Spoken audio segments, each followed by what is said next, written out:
Well, that escalated rather quickly. So my inbox has promptly blown up after my celebratory selfie of winning in the rent repayment order London tribunal thing.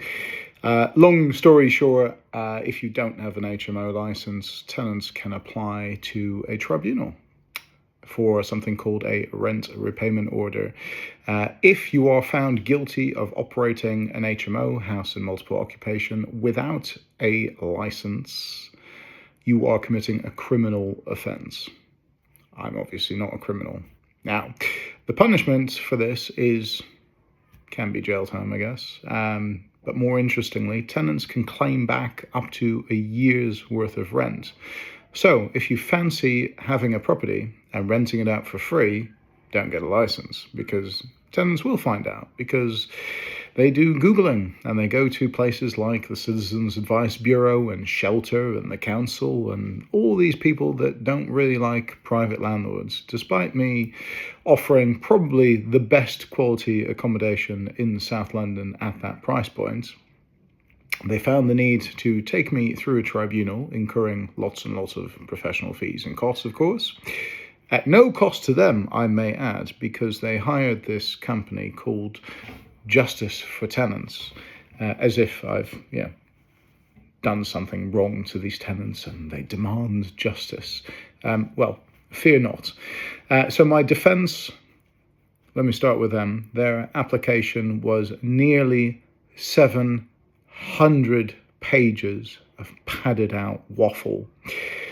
Witness statements like, Harry met Sally and then they moved in with Billy and then, Freddie joined and, the apartment was on the 5th floor out of 6 and, it was in good condition, but there were no fire doors and all the rest of it. Naturally, there were fire doors, so obviously we had to cross-examine going, are you a fire safety expert then? Oh, no. Well, how do you know they weren't fire doors? Oh, well, I thought they weren't. Well, they actually are. There's emergency lighting and all the nonsense that you'd find in an HMO, because obviously when you rent to multiple people, they lose all brain cells whatsoever, and then suddenly you need emergency lighting and fire doors, which the property, of course, complied with. So, long story short, they applied to a tribunal to get a rent repayment order. The person residing found their evidence woefully inadequate. So after hearing witnesses and my testimony and all the facts of the matter, in which I may add that they actually changed some things that they got from the council to present as evidence, and we had evidence of this, their application came down to one point, which they couldn't really clarify. So the judge sent us out, and within 10 minutes, he came to get us, and to my joy, I was acquitted of all these charges, and they were sent packing. Now, this makes an interesting story because it is quite relevant whether you're a tenant or a landlord. Now, obviously, if you're a landlord and you're operating a beds and sheds operation, naughty.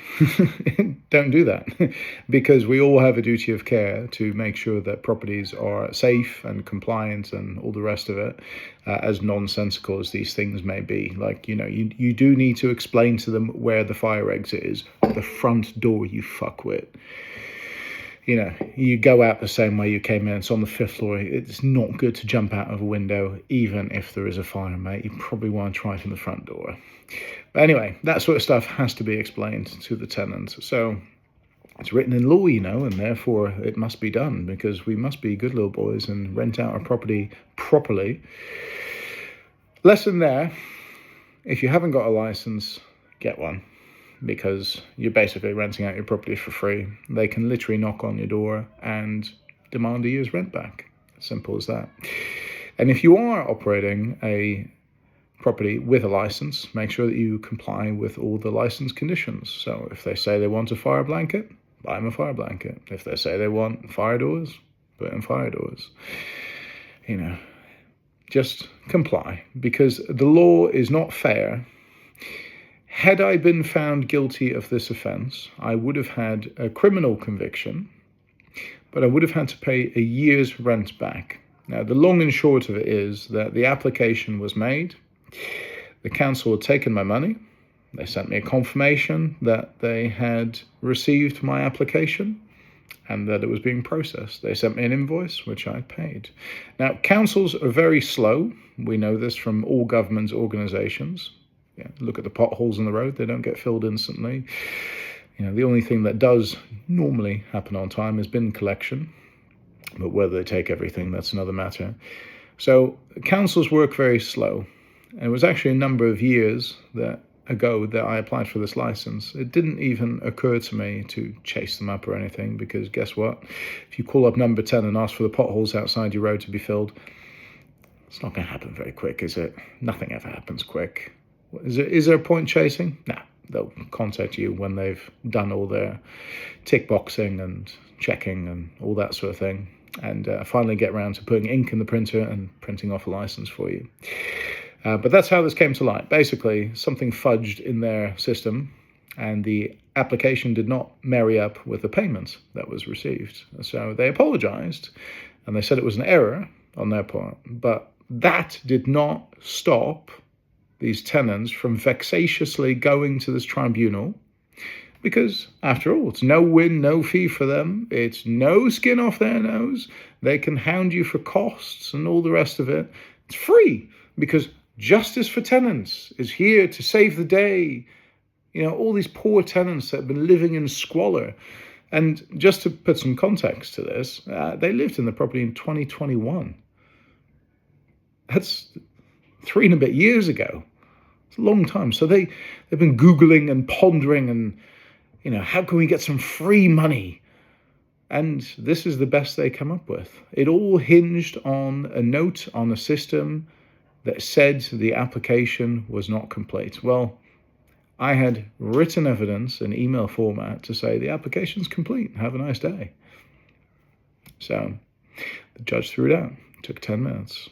But it took me a lot longer than 10 minutes to go through their 700 pages of boring, irrelevant, nonsense, waffle, mudslinging crap in their application.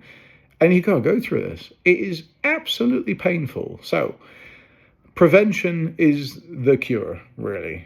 Prevention is better than any cure. Just stop it in its tracks. Make sure your property, your HMO, is licensed and that you're fulfilling all of the duties required, because I don't wish this on anyone. So they walked out of there, hadn't lost a penny. I'm down my legal fees, my time, my stress, my aggravation, my effort. But hey, it's a good story. So, moral of the story is, make sure you're licensed, make sure it's up to date, set your reminders.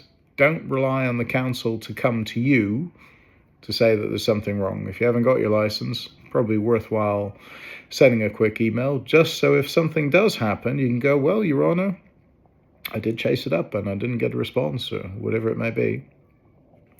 But as it happened, the tribunal was satisfied that I made every effort to apply for the license, pay for it, and I showed them pictures of the property, which is, of course, immaculate, as all my properties are, and they dismissed.